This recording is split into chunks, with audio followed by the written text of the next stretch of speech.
Selamlar dostlar, nasılsınız? Umarım iyisinizdir. Bugün ayın 18'i ve hava çok güzel, gördüğünüz gibi İzmit'te.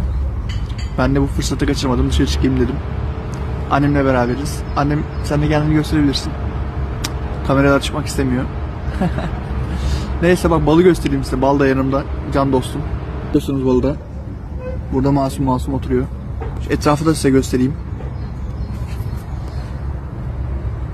Böyle güzel bir hava var dışarıda.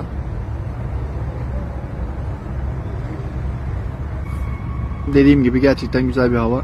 Ben de işte bir komşu gelir muhabbet ederim diye bekliyorum. Annemle muhabbet ediyoruz aslında ama yine de böyle değişik biri geldiği zaman mutlu oluyorum. Biliyorsunuz ben insan çok seviyorum. Hele sohbet muhabbet, böyle tanımadığım insanlarla bile sohbet edebilirim. O kapasiteye sahibim. O yüzden seviyorum yani sohbet etmeyi. Neyse arkadaşlar, böyleydi. Kendinize iyi bakın. Görüşürüz.